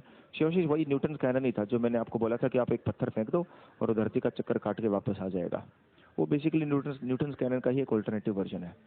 राकेश बोलते हैं सर ऑप्टिक्स कब पढ़ाना है? अगली क्लास में हम ऑप्टिक्स शुरू कर देंगे प्रकाशी की, या फिर अगली क्लास में हम हीट करेंगे। नहीं, हीट के ज़्यादा क्वेश्चन आते हैं ऑप्टिक्स के मुकाबले, तो हम हीट पहले करेंगे, ऑप्टिक्स बाद में। हीट के क्वेश्चन पेपर में ज़्यादा आते हैं। पवन चक्की समझ नहीं आया सर। पवन चक्की भाई होते विंड मिल्स। विंड मिल्स वो ऐसी होती है, इस तरह से एक ऊंचा सा कोई टावर बना देते हैं और उस टावर के ऊपर यहाँ पे ऐसे पंखुड़ी लगा देते हैं, और हवा जब बहती है तो ये पंखुड़ियाँ गोल गोल घूमना शुरू कर देती हैं। जैसे पंखे के घूमने से हवा चलती है, ऐसे यहाँ हवा के चलने से पंखा घूमता है, उसका रिवर्स प्रोसेस है बस। और उसके घूमने से यहाँ पे एक कन्वेयर बेल्ट लगी होती है, फिर वो ऐसे ऐसे घूम रही होती है, उसके यहाँ आप टरबाइन बना सकते हो और फिर आप उससे इलेक्ट्रिसिटी यानी बिजली बना सकते हो। तो पवन चक्की में हवा चलती है, टरबाइन घूमती रहती है, ये बेसिक फंडा है। अमरदीप पूछते हैं सर पोलराइजर बुक से करा रहे हैं क्या सर? हाँ अमरदीप, वहीं से करा रहा हूँ। शिवाशीष बोलते हैं सर सैटेलाइट वापस अर्थ पे गिरता है क्या? सैटेलाइट हमेशा ही धरती पे गिरता ही रहता है। अभी थोड़ी देर पहले मैंने लिखा था moon is falling on the अर्थ, मैं फिर लिख रहा हूँ satellites always keep falling on Earth. उपग्रह हमेशा धरती पर गिरते ही रहते हैं, क्योंकि सैटेलाइट के ऊपर ग्रेविटी तो लगातार लगती जा रही है, तो उसे नीचे गिरने से बचाएगा कौन? गिरती जाएगी। हाँ वो धरती पर पहुंचती नहीं है, but they do not reach the earth. वो पृथ्वी की सतह पर पहुंच नहीं पाती हैं। पहुंचती क्यों नहीं है? क्योंकि ये धरती गोल है। सैटेलाइट तुमने यहाँ से फेंकी थी, अगर धरती होती फ्लैट तो सैटेलाइट आगे जाके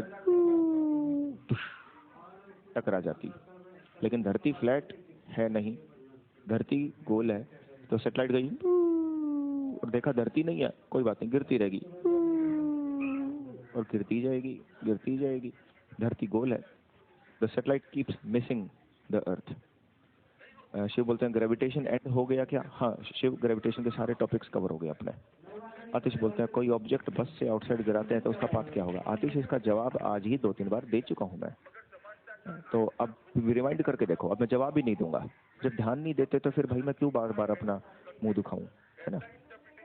चलो फिर आज का लेक्चर खत्म हो गया, नेक्स्ट क्लास में करते हैं अगले टॉपिक्स। C you.